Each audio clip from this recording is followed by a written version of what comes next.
Good evening, everyone. Thanks for joining us today. I saw that some of you are not Jamboree students. So for your benefit, very quickly, let me tell you a little bit about Jamboree.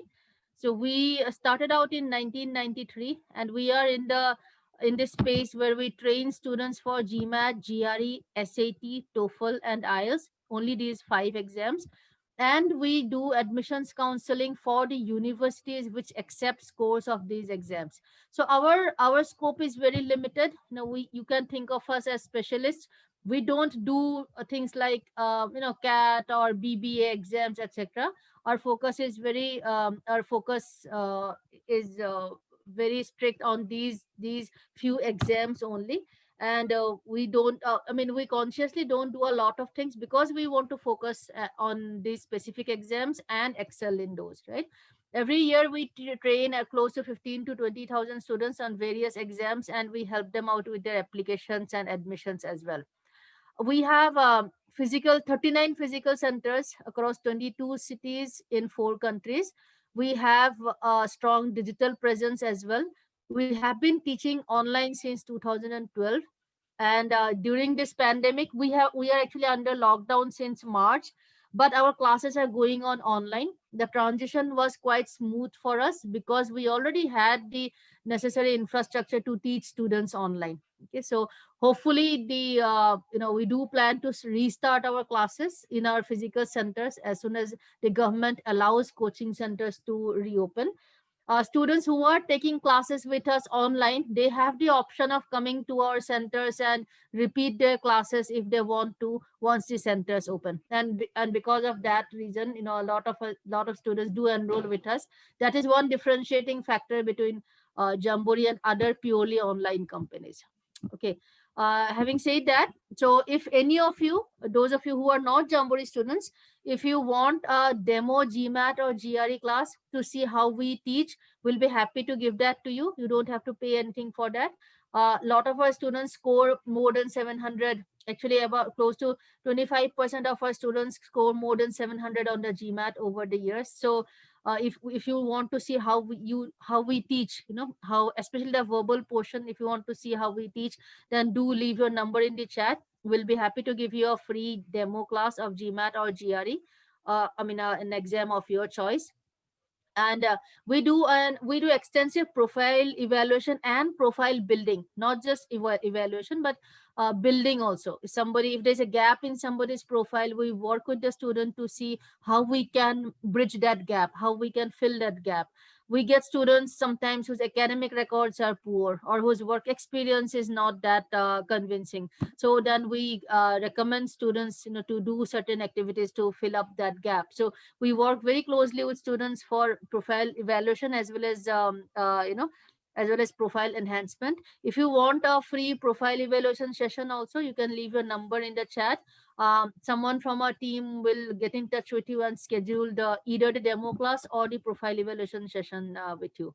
So I see a lot of you typing, so I'll just pause for a minute here to let you finish your typing. You don't have to type out your name. I can see your name on the screen, so just the number is enough. While I start the session. So how we would run this session is that first let me complete the information that I want to communicate, and after that we'll have a Q&A session, right? So here, listen carefully, take just note down your questions if you want to, and then we can have a Q&A session later on.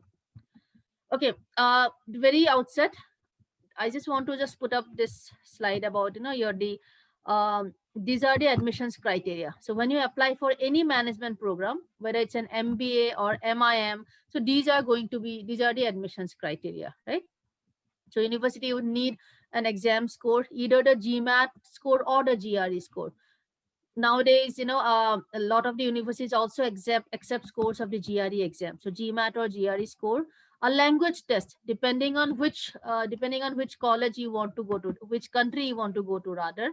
So you will need to take a language test as well.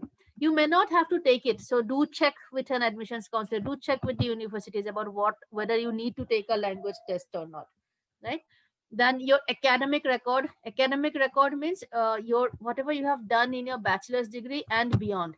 So the universities, they don't need your class 10th and 12th marks, but bachelor's degree and beyond, that's the academic record they're looking at. If you have work experience, then the work experience. And if you, for those of you who are freshers, then what kind of internships you have done. Some kind of work experience or internship experience is required, obviously, right? And when it comes to work experience, it's not just the quantity, or it's not just the number of years of work experience that's important, but also the quality. What role, which company, how steep has your career growth been, do you have any leadership experience? So the qualitative aspect is far more important, right? So it's not just like that you should have 2 years or 3 years. People usually people usually ask me, I have 2 years of work experience, is that enough? Now see, that question actually has no it's difficult to answer that question unless somebody knows, what kind of work experience have you done in those 2 years. Do you have foreign exposure? Have you Are you in a client facing role?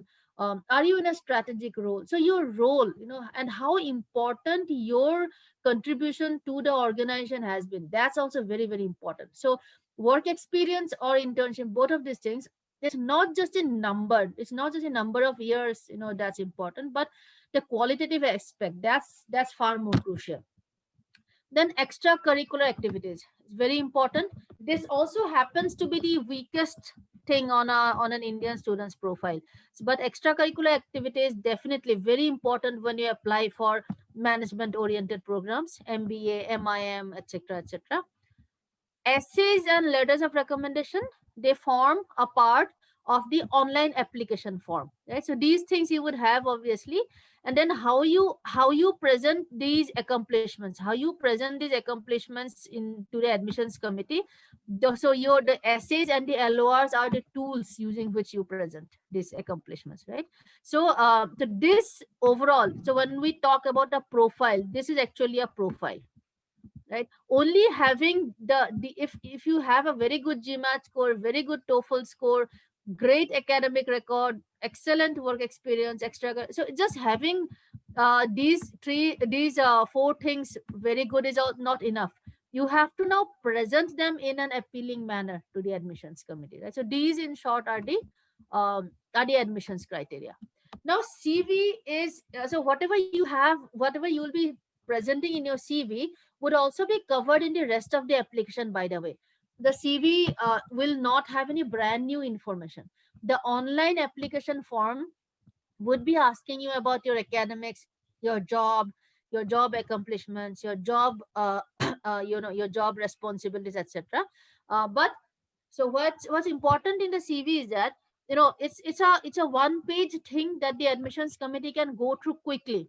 They will also have to go through the 16, 17 pages of your online application, yes, but your CV is almost like the first page, like an executive summary of the rest of your application, and therefore the CV is very important, right? So in today's session we'll talk a little bit about why a CV is required. Then what are the different components of a CV? What is the structure or format of an admissions CV? Now a lot of you have CVs, especially those of you who are working professionals. You have CVs because you use them to apply to the jobs, etc. So you will have a CV, but a job CV is different from an admissions CV, right? So structure and format of an admissions CV, and some do's and don'ts. So this is what we'll be covering. So today's session will be specifically about the CV. So if you have any other generic questions that you may need answers to, then you may leave your number in the chat, and somebody from our team will get used to you. Will get get in touch with you. Our today's agenda is to talk specifically about the CV, right? Okay, so what's the purpose of the CV? Why do you have to write a CV, or why do universities, need the CV? What should you want your CV to do? So it's a very straightforward one-line answer, that the CV should evoke enough interest for you to be called for an interview. So that's as straightforward as that, right? Your CV should be interesting enough for the admissions committee to call you for the interview. Almost all business schools have an interview round. So you first submit an online application form, and based on that, you will be called for an interview, right? So your the job of your CV, the objective of it, the purpose of your CV is to get you to that interview call. So it's only that, right? The data, as I said, is already there in the online application form. Now, what are the different components of a CV?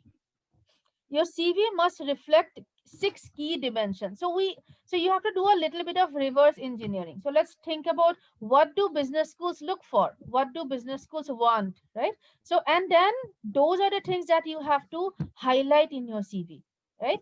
So innovation, very important. They want, even if you don't have leadership skills, at least they want to see that you can think on your own, you can come up with innovative solutions, etc. So when you are talking about your job responsibilities, job roles, job accomplishments, do make sure that at least one of the points highlights or indicates that you have come up with something innovative. Maturity, right? So maturity means, it can you can showcase maturity in different ways. If you have handled a team, let's say, so that also indicates maturity. If you have been chosen as a project leader, or if you have even participated in a lot of voluntary activities, let's say, in community service kind of activities, that also indicate maturity, right? So there should be something in your CV that would indicate that you are somebody who is mature, right? Leadership skills, again, very important. Now, leadership skill does not mean that you have to lead a team, by the way. If you are an entrepreneur, or you may be a doctor running your own clinic, that's fine. Leadership does not always mean being a team leader, by the way. Leadership also means, taking initiative, taking, like starting out on your own, etc., etc. So there should be at least a couple of points in your CV that should talk about this. The leadership can also be there in your work profile. Let's say, you don't did not have many opportunities to showcase your leadership quality, but maybe in the community service area, maybe you have started some club, maybe you participate actively in the CSR activities of your company. So leadership did not always be in the professional sphere only. So be aware of that. Teamwork, no, teamwork is very important. And in teamwork, some profiles, such as people who are entrepreneurs, or people who are, like doctors, lawyers, etc., who mostly work on their own, for them it's difficult to show teamwork. Therefore, if you are from any of those professions, make sure that you exhibit teamwork, that you talk about being a part of a team, even if it is in some voluntary work, or even if it is a part of your extracurricular activity. Maybe you play a team sport, so that would also work. But there should be, again, something in your CV that should show that you have the ability to work in a team, not just lead a team, not necessarily lead a team, but definitely work as a part of a team. Adaptability, this is see, again, we have, you have to think from the perspective of a business school. What do they want in an MBA candidate? So, and then those are the things that you have to reflect, you have to showcase in your CV. Now, adaptability, what things showcase adaptability. So let's say, if you are in a place that is away from your hometown, let's say, if you have if you have worked in different types of teams. You may be a software engineer, but let's say you have worked in multiple teams, maybe, so that would show adaptability, right? Now, multitasking skills, this is probably the most critical. This is the most critical thing, most important thing. Your entire application also makes sure that you showcase this skill, like, as much as possible. If you think about it, you can be the head of a pharmaceutical company, or you can be the head of a mechanical company. You can be anything, but any good manager. So one important quality that a person must have to be a good manager is multitasking ability. You have to be good at multitasking. Even the person who is running his own, let's say, his chai ka dukan or one small shop, that person also needs to have multitasking ability. Right from paying the rent on time to managing the inventory, everything. So you have to be able to do multiple things at the same time. So multitasking ability is the one common quality that all good managers must have. If you are not a strong multitasker, you will not be a good manager. You may become a great individual worker, but to be able to be a like top notch manager, you must be good at multitasking. And business schools know that. They know that this is the one common quality in all like good managers. Therefore, you have to showcase it not just in your CV, but in your essays and the rest of the applications also, right? So just just make sure that you do that. Okay. So these basically are the things that your CV, the whatever you're talking about in your CV, they should those items should highlight these things. You don't have to go out and say that I am mature or I am adaptable, but the admissions committee, when they go through your CV, they should be able to at least read between the lines and see that you have these qualities. So if you want, you can like click a picture of this or take a screenshot of this.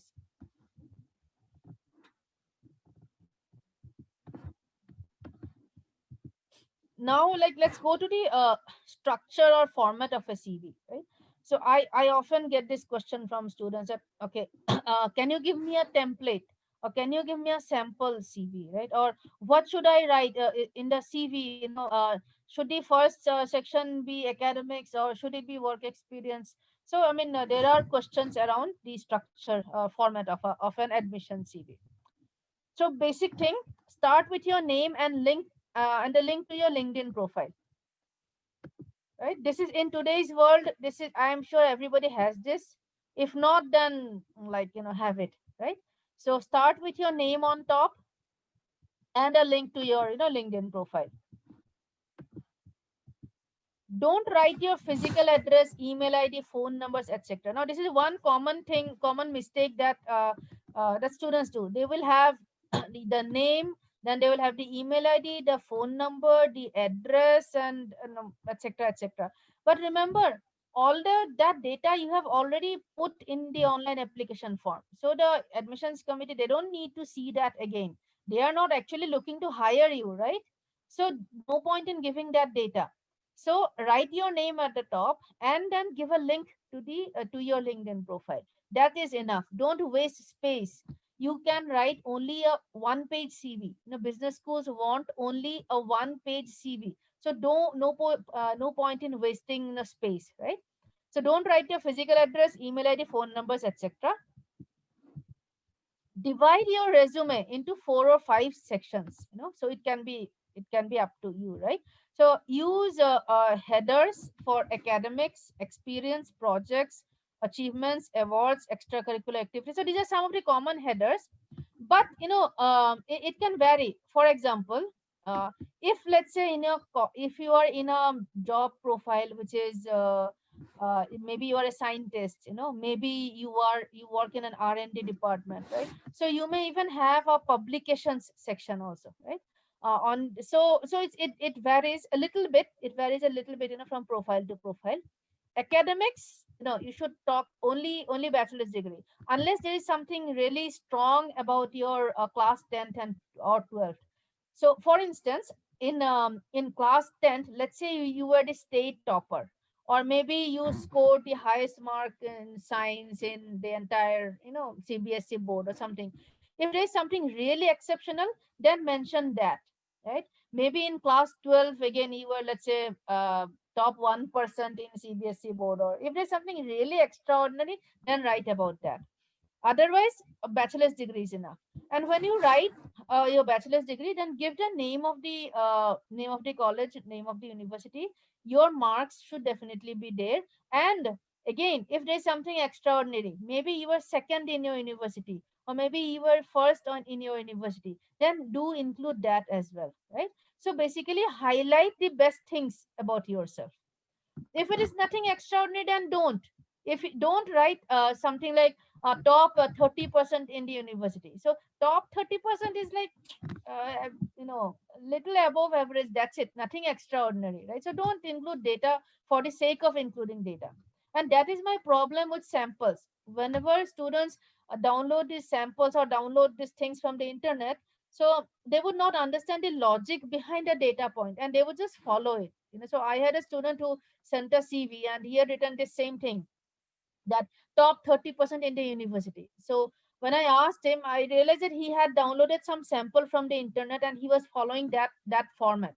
But that the format that he was copying from, so that guy was like, the top 1% in the university. So there's a massive difference between being top 1% and top 30%.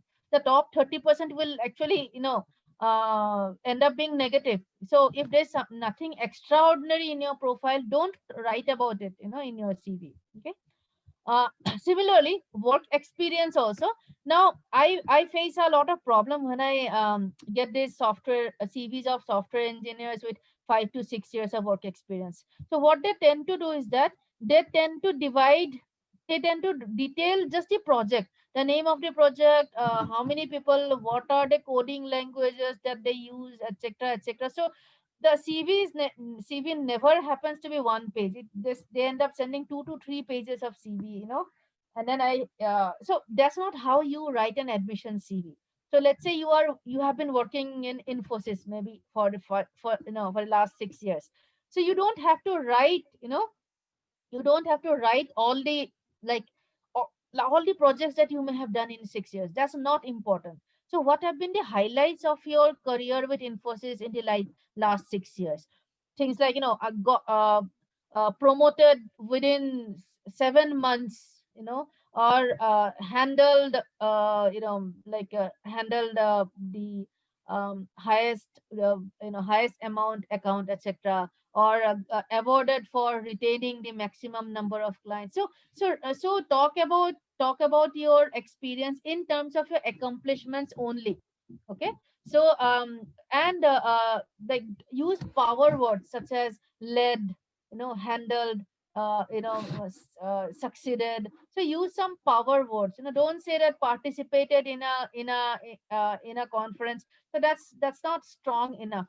So do use strong words, and present your work experience in terms of accomplishments. Don't write project wise. This is the client, this is the thing. Nobody, that's not how you do it. Okay. Now in work experience, let's say if you're working for an Infosys or Cognizant or TCS or let's say HP, any kind of brand name companies, you don't have to worry about that. But if you're working for some smaller companies, then do include the URL, the website link of that company. That's very important, right? So if you are, let's say, working for some export import company, that is probably not that well known, so do give their website, right? But on the other hand, if you're working for a big brand name, like if you are working for Google or Dell, so you don't have to waste space, in giving the URL of that company. So you have to take a judgment call based on what your work experience is. Now, achievements and awards. Now, this is again not a mandatory section, right? So sometimes I get students who had like they were NTSC scholars. They had some medals for like some Olympiad winners. So if you have something really extraordinary, then have this column. If you were awarded some scholarship during your school thing, something of significance, national level, right? Something big, not like I don't know, not like, got the employee of the month award. No, that is not big enough, right? So use the achievements and awards. Have this section only if there is something significant to talk about. If there is nothing significant, then don't have this section. Similarly, again, project section. This is this people who have this section are usually the ones who are working in R&D sector, or who had some publications, research publications or papers, etc., during their college days or something. So this is also not a mandatory section. So so basically, in summary, there are no fixed list of headings that your CV should have. The academics and experience and extracurricular activities. These you must have, these three you must have. Other than that, depending on what you have in your profile, depending on what are the strong points that you have, what kind of job you do, etc., etc. So include, include that, have headings under that. I have had doctors, etc., who have a heading called certifications, right? So they have done multiple certifications in physiology, this, that. So so include that if your profession or if your work profile is about that, right? So they include the doctor, sometimes they include the registration numbers also. That's great, that's fine. So but there's no standard like that, about there's no fixed format, so to say, right?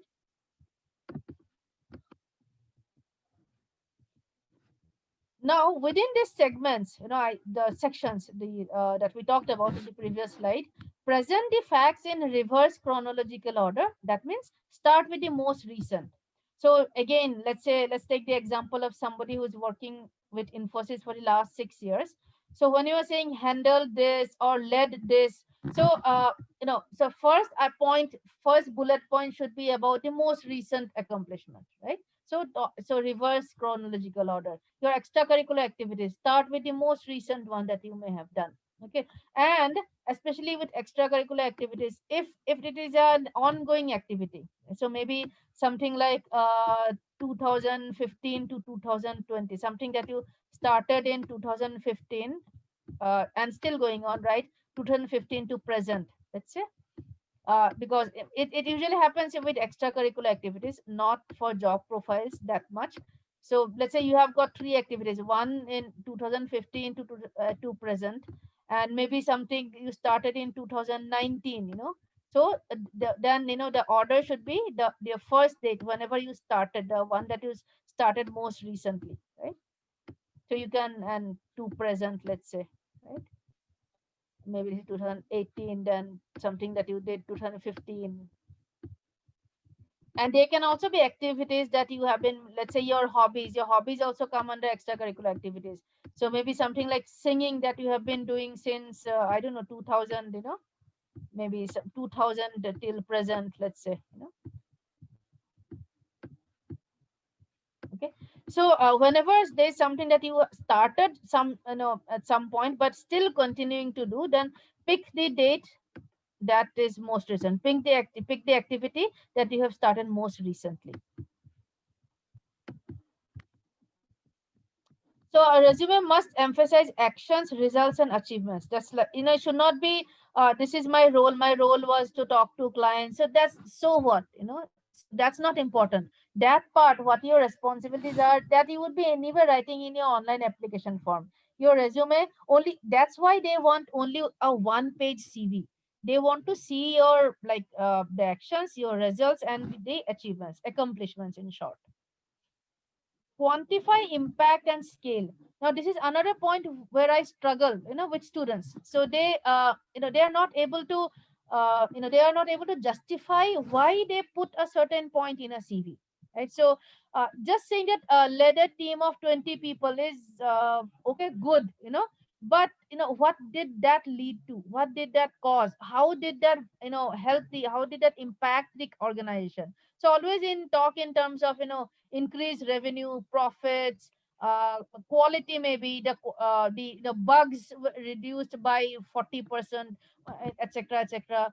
Or that you did something, led a project of blah blah blah blah, leading reducing cost by 20%, or yeah, company size, deal size. So do quantify the impact.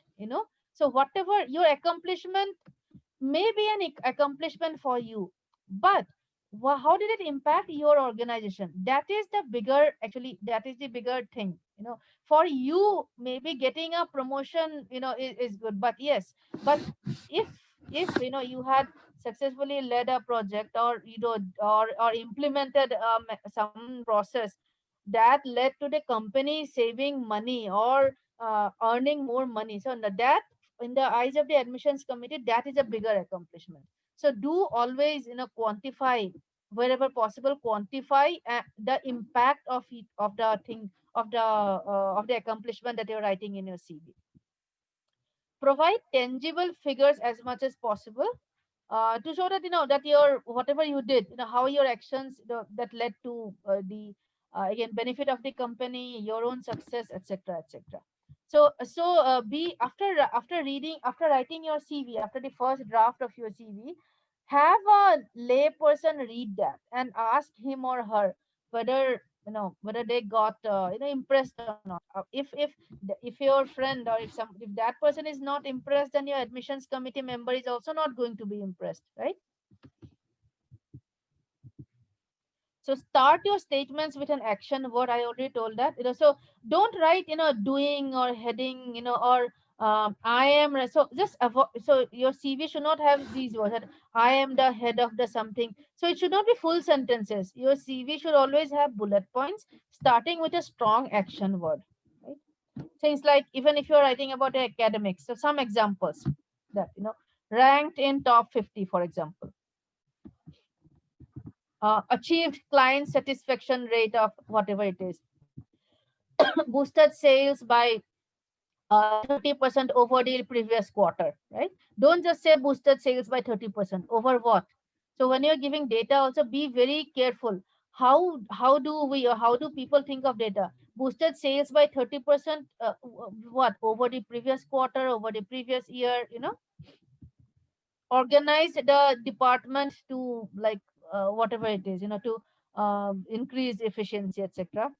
Mentored, no, 13 new recruits, or mentored 20% of the new recruits, leading to a reduction, the reduced attrition rate of 20%. Whatever it is, give data.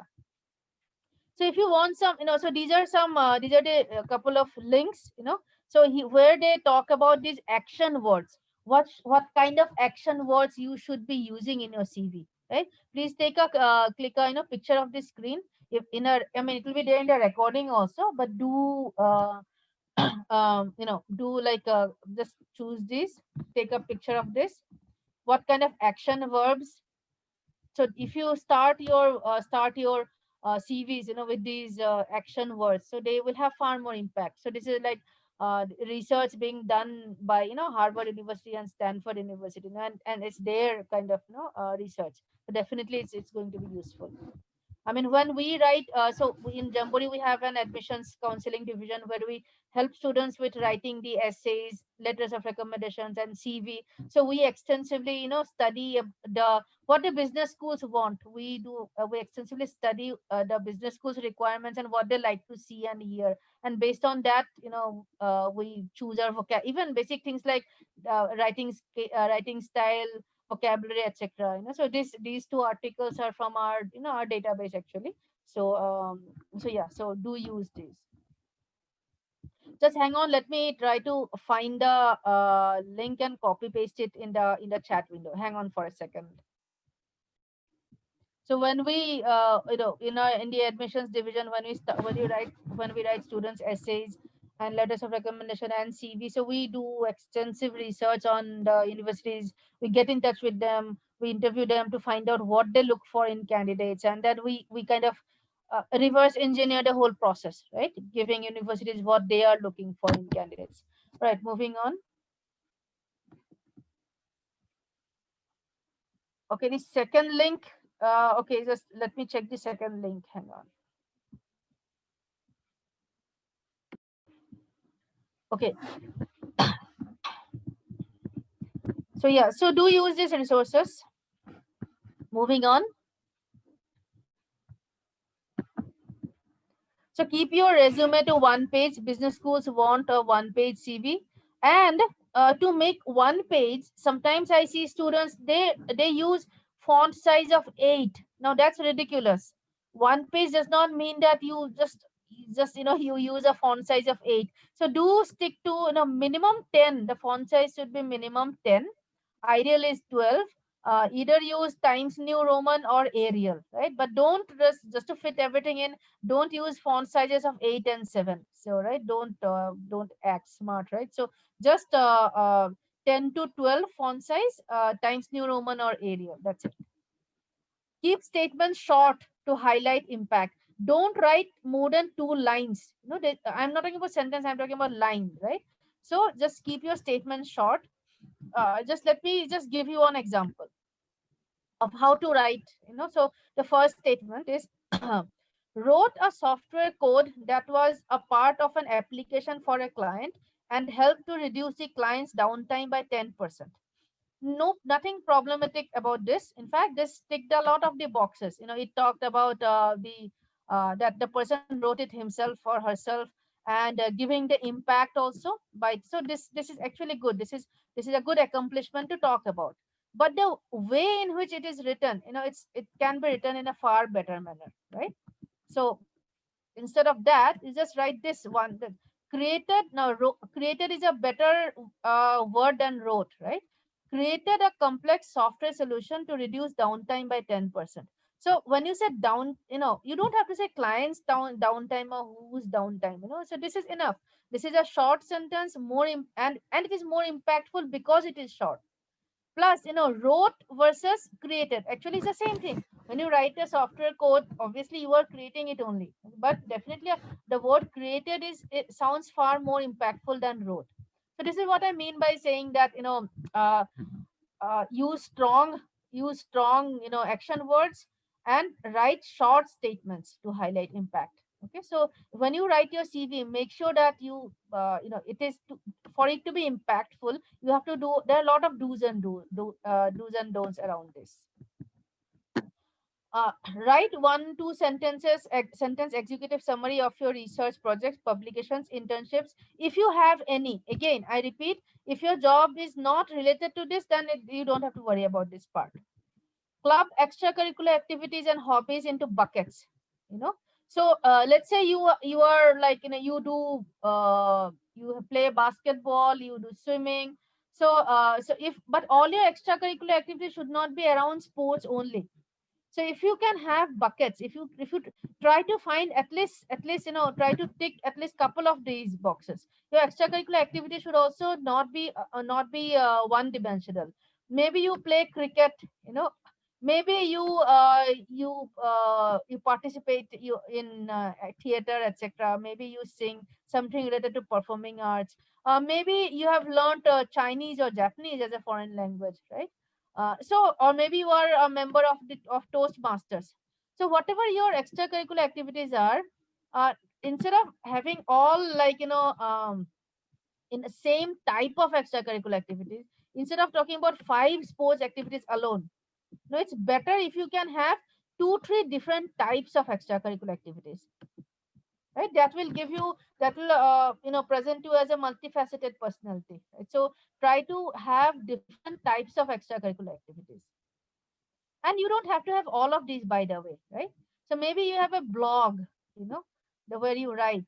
Maybe you volunteer, so that's enough, that's fine. Or maybe you do painting, and maybe you are part of Toastmaster, so that's fine. At least 2 3 different types, not only one. Now, for extracurricular activities and hobbies, apply show versus say as much as you can. So what's the meaning of show versus say is that you can say that, oh, I play guitar, I am good, I have been singing, played guitar, participated in a band. So that's all you saying, right? But in Southeast Asian students, they have this really bad reputation about lying in their CV, or exaggerating, at least exaggerating in their CVs, when it comes to extracurricular activities. So wherever possible, show. So if you are, let's say, if you have genuinely been participating in sports throughout your life, throughout your school life, or even now, then make a blog and put up pictures, right? And give the URL of that blog. Similarly, let's say you have your hobby is singing, or you are a trained singer, dancer, or you play some musical instrument. Make a YouTube channel, put up short clips of you performing, right? And then put that up, that you YouTube channel link, put in your CV, right? Don't just say stuff.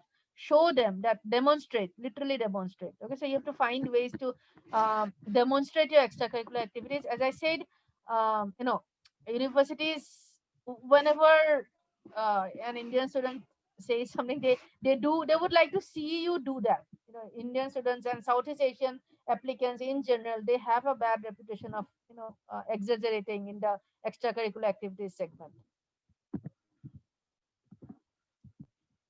Some don't provide salary history or requirements. So that's not what that does not need to go into your applications. However, if let's say you are if you have got a like increment of 60-70%, or only person, or like only one person in your company to get that, so that comes under the accomplishment segment. But still don't give numbers that I earn 30 lakhs per year or whatever. Don't give salary data in your CV. Don't use too many of these words, I, me, my. Don't use too many of these words. Don't start with these words. Don't use a narrative style. I already told that. Use bullet points only. Don't tell a story. There should not be any one point should have only one sentence. So don't write 2-3 sentences as in a within one bullet point. Obviously, I sometimes see this, that students, they include one, like at the bottom of the page they would put up a picture, they would write their age, gender, marital status, etc., etc. So that is not a part of an admissions CV.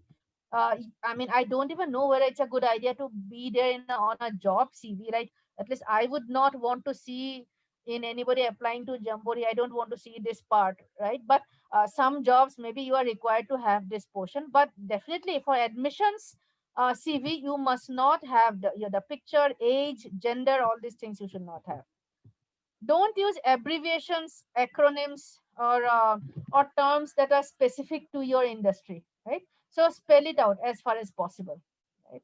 So for example, if you are saying that you are an SAP consultant, or you are an SAS SAS consultant, so at least once in your CV, write the full form of that term in the within brackets. Then you can of course continue to use the acronym, right? But whenever you are using any acronym, then do spell it out, do write the full form at least once in the CV, and then you can continue to use the acronym. Okay, now this is very important. Your CV or your entire application for that matter, you should be using that to highlight your accomplishments, not to give excuses for things that you think have not gone well for you, right? So don't give reasons for about why you left the company or why you were terminated from positions, etc., etc. Don't talk about any gap years or give reasons for them. After class 12, let's say you took a gap of 2 years, so you don't have to write about that on your CV. Okay, so your CV should be only about your accomplishments. Don't exaggerate or lie. This is a very strict thing. If you do so, first of all, there is going to be an interview round, and it's never a good idea if you are on the back foot and if you are defending lies. So don't lie or don't even exaggerate stuff. Don't list references. Another thing, I see every year, I see students who would submit their CVs, to us for the universities, etc., and they would list like 2-3 references. So you don't have to do that. Your online application form, you have to submit 2-3 letters of recommendations anyway. So that's where your references would be coming from. You don't have to write the name of the people of your recommenders, etc., on the CV. So these things don't go on an admission CV. No, this is like a criminal error, literally. If like this is a strict no. Do not make spelling or grammatical errors on your CV. Use MS Word. Have the Grammarly extension. I hope everybody knows about the software Grammarly.com. You get Chrome extensions of Grammarly.com. If you purchase Grammarly.com, you get its extensions for all MS Office, Office applications. So use Grammarly.com. Make sure that you don't have any spelling or grammatical mistakes on your CV. If you do this, it's not that the university will just think that you are careless. No, while writing on the computer, you don't have to know the language perfectly. You just have to be careful enough to make to not make these errors. So if your CV, your application essays, if they have spelling and grammatical errors, the university, what they think is that, how they interpret this is that they think that you are not serious enough, that you did not put in enough effort into your application, and that is a big no. You are already starting on you're not in the good books of the admissions committee anymore, right?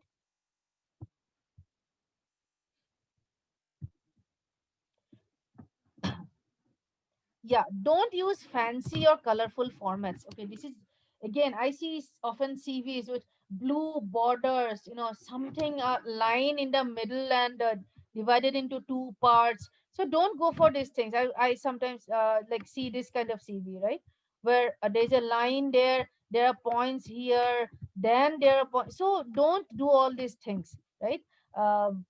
Just even enough for a job CV is not a good format, but for admissions CV, it's a definite no format.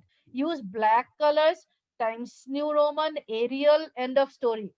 Don't use unnecessary lines or images or like fancy bullet points. Please keep it straightforward, simple, clean. Okay. So this basically, this list of don'ts are very basic, but you'll be surprised that how many, that a lot of students end up making these making these errors while writing their admission CV. Okay. So that's all I wanted to talk about, the CV, why it's important, some certain do's and don'ts, how to have it, how to have use it to impress the admissions committee, in short, right? So if you want, if you would want a more one-on-one session, as I said, different job profiles have different accomplishments, different lingo, different headers, for instance, right? So if you want to have a one-on-one session, we'll be happy to have that with you. We have a CV writing service. We have actually a detailed admissions counseling service also, where we help students right from helping them choose the universities to presenting their profile in a strong manner, writing their essays, CVs, etc. If you want to know more about that, you can leave your number in the chat. And in the meantime, if you have any questions, you can raise your hand, and just I'll be happy to give you mic access.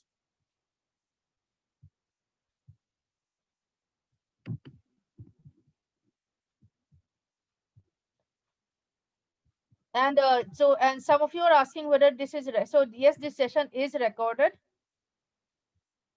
and this the recording will be provided, will be emailed to you at the email ID that you use to register for the session. And tomorrow we have the last webinar in this series, where we'll talk about now how to plan your finances for the MBA, what kind of scholarships are available, what kind of fundings available, and what you can do to increase your chances of getting tuition waivers or scholarships, etc. So tomorrow is the last webinar in this series, right? So those of you who have no questions, please feel free to leave. And those of you who have questions, I see some raised hands. So so I'll be giving you mic access. So Yogita, what is your question? You can unmute yourself and ask your question. Yes, Yogita Miriala, what's your question? Okay, I think you got disconnected. Shrikant Khan Shakti.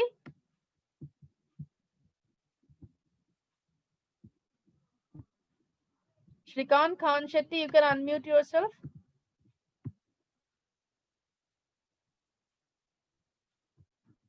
Shrikant Khan Shetty. Okay, I think it's not available. All right. Ananda Nidhi. Hi. Thank you for this wonderful session. I had two queries actually. I have been with the same company for the past 8 years, but I have worked in. Am I audible? Yeah, I can hear you. I have worked across 4 different offices in 5 different profiles. So while I am making a one-page CV, it is really difficult for me to condense all that matter. So is it preferable that I choose maybe select profiles of the same company, or how do I go about it? That is the So number one question. right, right. So let me do one by one. So the first question Yeah. is, you said, so if it's different profile, so even if it's the same company, you have to treat them as as like as 5 different jobs. So you have to write about all 5. Okay, and okay, fine. The second question is like I've had very short stints abroad in startups, like 3 to 4 months in 2 or 3 different startups, and one voluntary job profile also. So, is there a time limit to which we can include the experience? Like it has to be minimum 6 months or something like that, or we can add even for as short as 2 months. No, no, I mean, there is no time limit, and in fact, you have to include all your work experience. Otherwise, it will seem as if there was a break. And Okay. when you say voluntary work experience, what does it mean? Because uh, it's either work experience or voluntary. I mean, so what does the Like voluntary work? uh, like I was the environmental officer for my student hall, so even though I did not get paid to do it, it was kind of like a part-time role. So then you include that in your extracurricular activities because you Okay. did not And get paid. no, it was not paid. Yeah, so it was not a job. It was not a work experience per se. Right? Yeah. One more question I have is that I have a gap year of 1 year, okay, in which I basically traveled and ticked out a lot of bucket list items. So, is it is it to be included in the extracurricular activity section, or I keep it silent?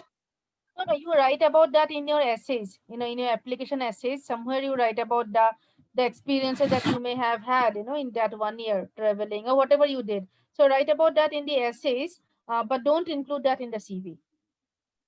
All right. Thank you.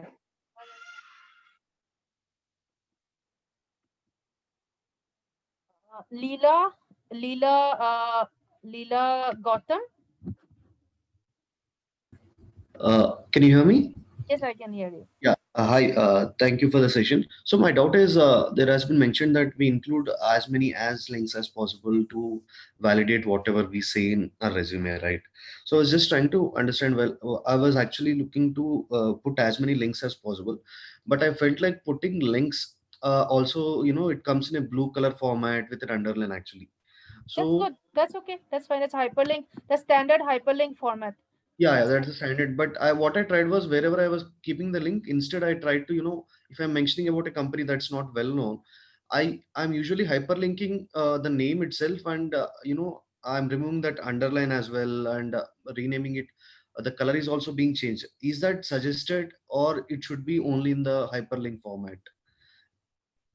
The hyperlink format is like widely accepted. It's under, either you have like text or you have hyperlinks, right? So yeah, I mean you can let's say the company's name is, let's say, X, right? So you Yes. can hyperlink X itself, so that so everybody Yeah, knows that to exactly. click. Yeah, yeah, So that's fine. That will become visually, blue and underlined. That's okay. yeah, okay. Visually, it's not seen. As of now, I'm not letting anyone know unless they keep the mouse on No, that no, no, name. no. Then it's not a good idea. Okay. If I mean the objective of having hyperlinks on a CV is that you want people to click and go to that, right? So whether it's your LinkedIn profile or your this, and as you said, hyper website of companies, that you need those to be in the blue and underlined, like Acha, standard acha, yes. hyperlink format. Yep. Okay, you would prefer it to be in blue and Yeah, I. yeah, yeah, yeah. Yep, right. Okay. Okay. All right. Narayan VK. Hi, Arima. Am I audible? Yes, I can hear you. Yeah, thank you. Thanks for the wonderful session. I just have two questions. First one is regarding the experience. I'm coming from a software development background, and the work that I do basically it's building these products, and there's not immediate clarity on the market side of things. on how much my development is impacting, how this is getting sold to the customer, or how much value it's exactly having to the customer. In that case, is it good enough to kind of show the improvement that the team is having, or the processes are having because of my work? That is, the process became 100% faster, or Yeah, say yeah, that yeah. Yep, yep. So okay, when I say impact, I don't mean impact has to be in terms of business mark, numbers, or impact has to be from the client, and it can be internal also. It, as I said, that it can be like something as simple as reduction in attrition rate, for example, or increase in efficiency of the team. So it can be your internal team accomplishments also. So the result does not always have to be external. got it, got it. And the second one is queries regarding the Jamboree classes. I am actually enrolled in the Bangalore Jamboree classes, and I enrolled last February for the offline classes. But then COVID started and all happened online. Would it still be possible for me to attend the offline classes, because online is? Yes, yes. So your course has a 15-month validity period, right? So I mean, actually our Bangalore center is already open. It's just that we are not conducting classes because the government has not allowed us to conduct classes. But we are Okay. hoping that maybe from December or January, we probably will be allowed to conduct classes. So you can come back and start your class, do the physical classes. That's great, great. So this one has 15 months, is it validity now? Because Yes. earlier it Yeah, was. yeah, yeah. We increased the validity period because of the whole coronavirus thing.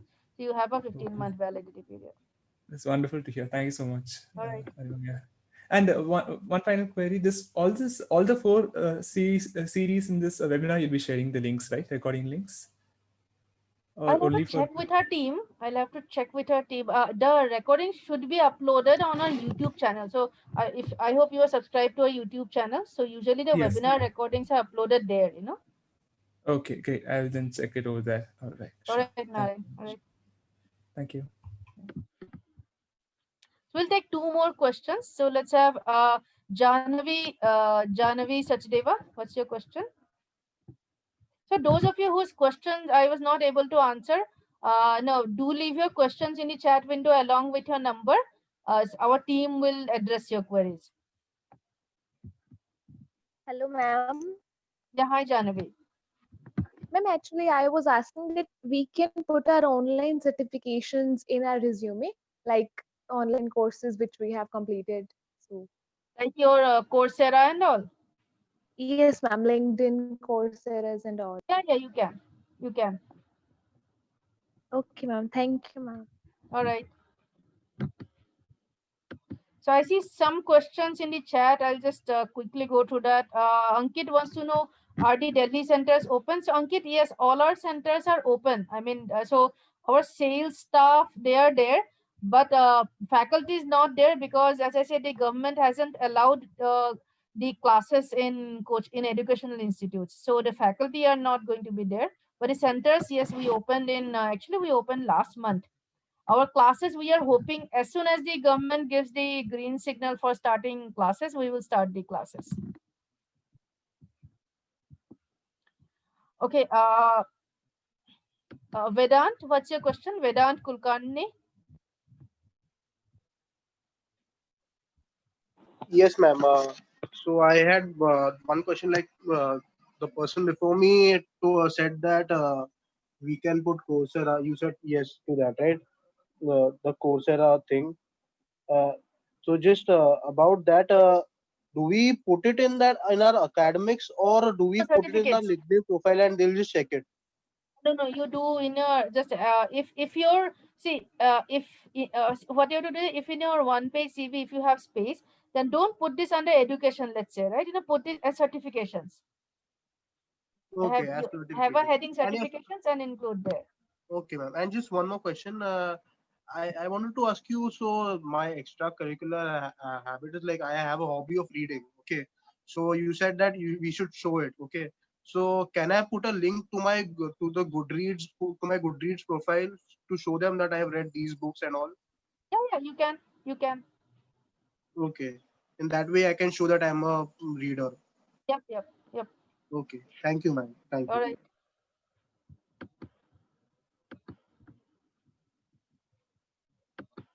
Srinidhi Bhardwaj. So this is the last question of the day.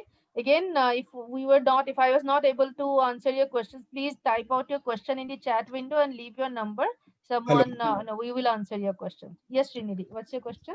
Yeah, my question is, let me help you understand this question. So in my college days, I was pretty active in extracurricular activities, and I held a lot of leadership positions in the school, in the college fest and technical and cultural fest, and I also participated in MEN. But when I went to my work, I was a fresher, so I was not given any leadership positions. I was only given executing positions, like just execute and finish off. No, nothing much. So will it be valid if I include my college experience if I'm applying within 3 years of my graduation? So how many years of work experience do you have? 2. Yeah, so you can, but do you have anything for these 2 years also, any kind of extracurricular activities? Yes, I have in my office, but leadership positions I don't have. Leadership positions I only have in my college. That's okay. I mean, I think in that case, if it's better to include that than exclude that. We would not usually recommend putting something that is way into the future, but it's only 2-3 years ago, so that's fine. Okay. Okay, so that's all for today. I hope you found this session useful. As I said, we'll be happy to do one-on-one sessions with any of you. I see that a lot of you have sent your questions and the phone numbers. We will get in touch with you, and we will be getting in touch with you shortly. And all the best for your GMAT journey. And by the way, before you leave, do leave your numbers in case you want a demo class or anything as well.